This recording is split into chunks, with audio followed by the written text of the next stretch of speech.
Magandang umaga, tanghali, hapon, gabi sa zodiac sign na Scorpio with the water elements. Lola Baby po nagpapakilala, ha? Yan. Bibigyan ko po kayo ng reading, ha? Simula po ito, ano ga ngayon? Miyerkules 5, okay? So bukas po is Thursday 6 to August 13, okay? So, tingnan po natin the energy, ha? Pasensya na, ako'y sipong-sipong. Yan, saan tayo dadalhin, ha? Anong gustong ipaalam sa inyo? Okay? Yan. Ng energy para saan? Saan may kinalaman to sa pamimera ba to? Sa relationship, sa health? Tingnan natin, ha? Sa career. Kung saan man ito, ha? Yan. So, naririto ang tinatawag na the Two of Swords. Yan, ha? So, narito yung tinatawag na the Mars, di ba? So, ibig sabihin nito, merong higtingan, di ba? It's like, maaring hindi pagkakaunawaan, di ba? Yan, di ba? It's like yung tinatawag, merong distansya. Okay? Maaring sabihin na nating magkakaroon ng broken relationship, di ba? Pwedeng marriage, pwedeng magkakaibigan, pwede sa trabaho, it's like away, di ba? Yan. O maaring meron ditong madidiscover, may sikretong malalaman, okay? So the next energy, narito ang tinatawag na the Eight of Wands, di ba? So, ibig sabihin nito, nakikita ko dito, it's like paglalaban-laban, okay? Maaring paglalaban-laban ito sa mana, di ba? Sa properties. Merong mga pinaglalabanan. Yan, ha? Okay. O maaring sabihin na nating sagutan, di ba? Maaring relationship ng magulang, ama, maaring professor, teacher, kung estudyante, maaring employer, maaring foreigners, di ba? Maari din namang asawa. Maybe ang asawa niya is a foreigner or ito'y tinatawag na relationship to others. Yan, ha? Kasama na ang tinatawag na racial. Okay? Yan. So, nakikita dito yung tinatawag discrimination, racial discrimination. Okay? So, nakakaranas itong taong ito ng tinatawag, dinidiscriminate siya. Okay? Yan. Kasi narito ang the Two of Swords, di ba? Yan. It's like inaalsan siya ng karapatan. Okay? So, titingnan lang natin, ha? Mabigat. Okay? So, dito narito ang tinatawag na the Sun. Yan, ha? So, kung ano man ito, it's like, dahil ay, kuya apply natin ang the eclipse, okay, ngayong 12 at saka sa 28. Ibig sabihin nito, yung tinatawag the first eclipse. Yan, ha? Kung ano ang mga tinatawag nararanasan ninyong halimbawa sufferings o kaya bankruptcy o kaya is panlulumo, whatever, di ba? Kasi narito, di ba? It's like tinatawag na hindi maganda ang relationship. Yan, ha? Okay. So, ibig sabihin nito yung tinatawag kalutasan. Di ba maaring malulutas ito? Maaring sabihin na natin kung sino itong tao na ito. Di ba? Maaring tutulungan. Maaring ama tutulungan ng anak. Di ba? Yan. Maaring sabihin na nating militar. Kung sino itong tinatawag. Pero hindi ito militar, hindi ito bangko, hindi ito yung tinatawag a person with authority. No. So, ibig sabihin nito yung tinatawag kagaya din ninyo. Diba? Wala kayong mga sombrero eh. Diba? It's like tinatawag kagaya mo rin. It's like pareho lang kayo ng sabihin na natin ng kalagayan sa buhay. Diba? Yan.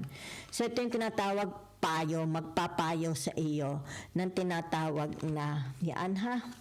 Yan, magbibigay payo. Yan, ha? So, titingnan lang natin kung saan at saan ito. Diba? Yan. Maring ikaw, sabihin na natin ikaw magtatapat, mag-outpour ka sa kanya, okay? O kaya siya mag-outpour sa iyo, di ba? Yan.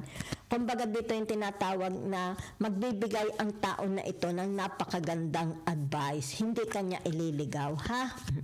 Kasi may problema kayo sa tinatawag relationship. Maaring relationship sa mga kapatid, relationship sa magulang, relationship sa mga friends, relationship sa trabaho, di ba?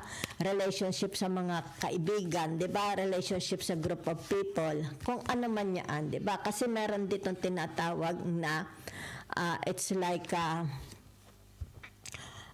dokumento. Nakita ko lang dokumento, okay? So, maaring sabihin na nating nakapirma ka sa document, di ba? Maaring ito is dokumento ng pera. Maaring sabihin natin umutang ka, nagkautang ka. Kung sino man, ikaw man ito, 'di ba, ang energy na ito or someone in your life, 'di ba? So ibig sabihin nito, merong magpapayo, okay? Merong magpapayo na isang taong tinatawag na credible. Kaya maganda ang kanyang ipapayo, okay? So narito ang tinatawag na the page of cups, okay? So ibig sabihin nito yung tinatawag na wala. Diba? Kita mo empty yung kanyang tinatawag na cups. So, ibig sabihin nito, it's like tinatawag, maaring ito'y pangungulila. Diba? Pangungulila sa kanyang buhay. Maaring sabihin na natin, wala siyang kapartner. Okay? Wala siyang mapuntahan. Diba? Wala siyang mapagkwentuhan. Ma-relate ang kanyang gusto, di ba? Kasi nakikita mo dito empty. Yan, it's like sabihin na nating wala siyang pera, something like that, di ba? Yan. So ibig sabihin nito, yung tinatawag na sandali ha. Yan. Narito ang tinatawag na the four of swords. Okay? So ibig sabihin nito, yung tinatawag na sandali, the four of swords is Libra, Aquarius, Gemini, 'di ba? Yan. So ito yung tinatawag na bothered, you are bothered, okay? Maaring ikaw, energy mo, or kung kaninong energy, itong taong ito is bothered, okay? Dito sa tinatawag, the two of swords yan, ha? Oo. So, maaring nakakompromiso, di ba? Baka may deadline, di ba? Yan. Kasi pag sinabi mong the energy of the Eight of Wands, okay? Ibig sabihin nito, tinatawag na pag itong deadline na ito, it's like there is a deadline. Pag hindi ito na tinatawag na nabigyan ng atensyon, pwedeng pumunta ito sa tinatawag na demandahan or tinatawag na, 'di ba? Something like that, 'di ba? Yan. Maaring tinatawag barangay o korte. Yan ha? Okay. Kasi nakikita mo, itong taong ito is walang laman. Di ba? Yan. Namomroblema. Okay? So, ibig sabihin nito, the only way, okay, na matulungan siya is by, it's like tinatawag, meron siyang, it's like lalapitan, sasabihan, di ba?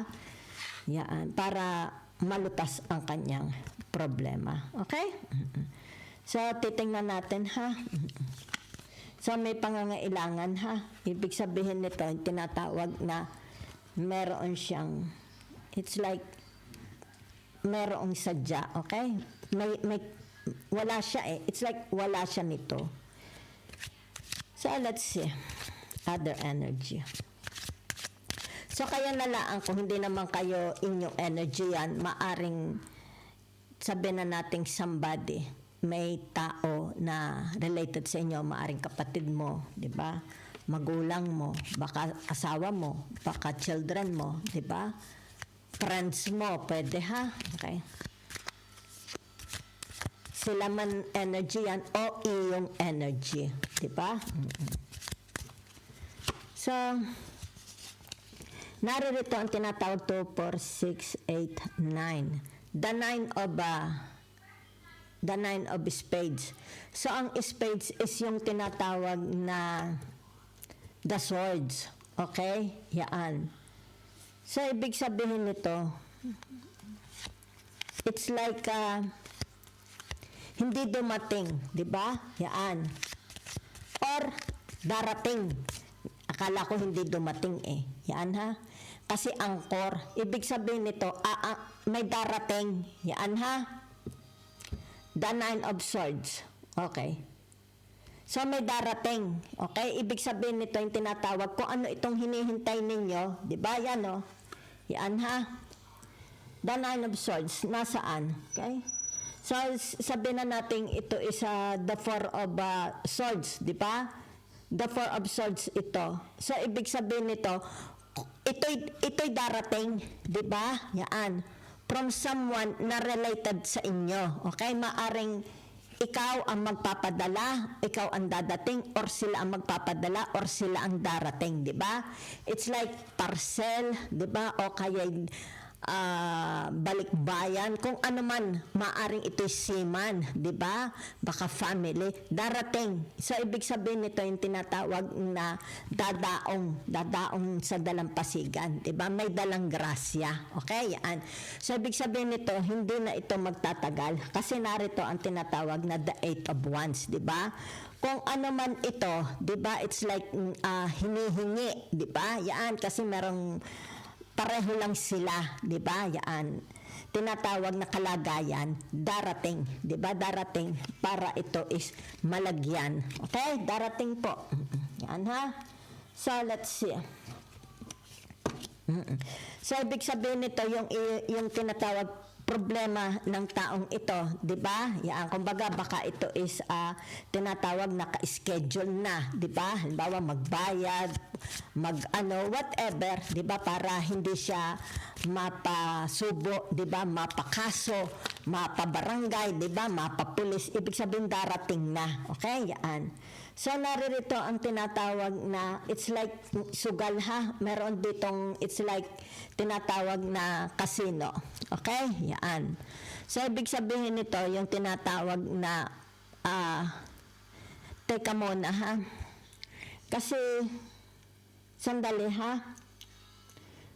Kung ano man ito, it's like tinatawag na ito is, sabihin na nating addiction, di ba? Yan.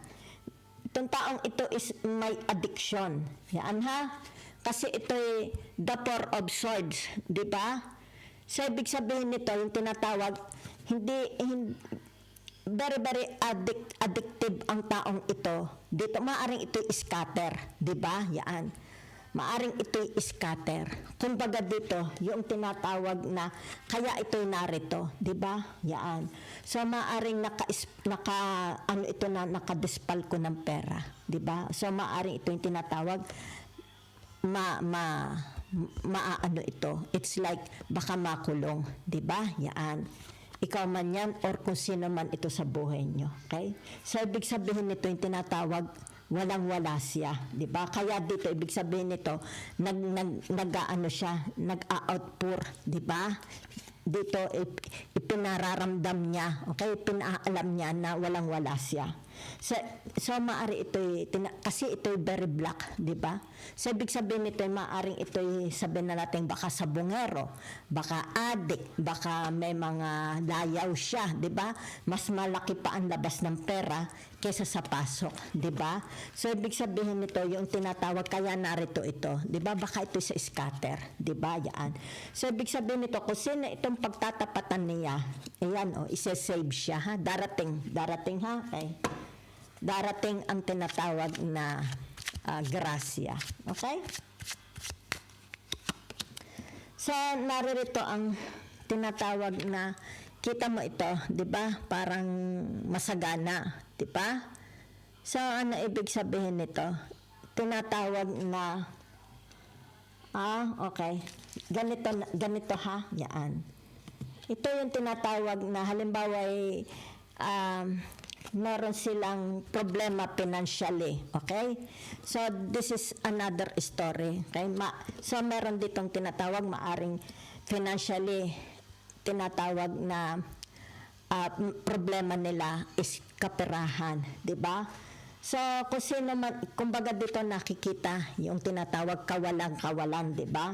So, ibig sabihin nito, kung sino ito, it's like nasa abroad, di ba? O kaya may kaya, o kaya baka ito'y ama, di ba? Baka ito'y employer, baka kung sino man ito, ibig sabihin nito, related sa kanya, di ba? It's like tinatawag, kahingahan niya. Dito siya naglalatag ng problema niya. Kasi kita mo dito, it's like relax na relax, di ba? So, ibig sabihin nito, yan kung ang problema is pamemera, di ba? Darating, okay? Darating. Napakaswerte nitong taong ito. Darating ha, yan. Kasi narito ang the 2 and the 4 of so, darating po ha. Ano pa? Napakalaking, ayan o, kita mo. Meron ditong tinatawag success sa namor, di ba? So, ano naman ang ibig sabihin ito? Okay? Tinatawag na, okay. Swerte, okay? Ito yung tinatawag na swerte sa pag-aasawa. Okay, yan. So, maaring sabihin na natin, baka ang kanyang mapapangasawa is mayaman, di ba? Or tinatawag na ang kanyang napangasawa, maswerte siya sa napangasawa, ang asawa niya ang nagdadala ng swerte sa kanya. Maaring asawa niya ang nagdadala ng swerte sa kanya. Okay? Oo. Sandali ha? Okay. So, pwede rin ito yung tinatawag na baka ito'y galing abroad, ang asawa'y galing abroad, di ba? Yaan. Kumbaga dito yung tinatawag na may dalang malaking grasya. Okay? Sandali lang ha? Sandali. Atin lang paiikutin. Okay? So, kung dito ito, yan ha? Sandali. Kung dito ito, di ba? Yan. So, ibig sabihin nito, kung dito ito, di ba? Yan. Sandali lang, ha? Since, tinitingnan ko lang, ha? Kung ito'y original na asawa. Okay. So, ito yung tinatawag, okay? Since ito is the two of swords to the four of swords, okay? So, ito yung tinatawag na ang unang marriage nito, okay? Ang unang marriage ng taong ito is very, very problematic. So, ang nagiging problema, it's like tinatawag, halos araw-araw nagbabangayan sila, di ba? Kasi meron ditong tinatawag kawalan, di ba? It's like, anong pinag-aawayan hanggang sa mawala na ang pag-ibig, di ba? Yan, hanggang sa mapag-isa uli. Yan ha. So, ibig sabihin nito, yung tinatawag, ang naging ending ng taong ito is tinatawag na nag-iisa, di ba? So, ibig sabihin, pumasok dito ang tinatawag second romance. Okay? So, may first relationship na ito ha. Pero ibig sabihin nito, pumasok uli ang tinatawag na second romance. Okay? So, ibig sabihin, itong second romance na ito, ang tinatawag na swerte. Okay? Soulmate. Yan ha. So, ibig sabihin nito, yung mga hinahanap niya, okay, sa isang relationship, kasi ito, di ba, yan, the 8 of Wands. Yung hinahanap niya sa isang relationship, kasi nakita mo dito, susugal uli ang taong ito, di ba? So, it's like tinatawag this time, sa pagsugal niya, seswertehin ka, okay? Seswertehin ka, di ba? Okay. It's like dito, nagtatapat kayo sa mga kaibigan nyo. I think, sandali lang, ha? Nasaan dito? 2, 4, 6, 8, 9. The 9 of Swords. Okay? The 9 of Swords. Ibig sabihin nito, it's like susugal ka for the second time. Ang kita ko dito ay second time marriage, okay?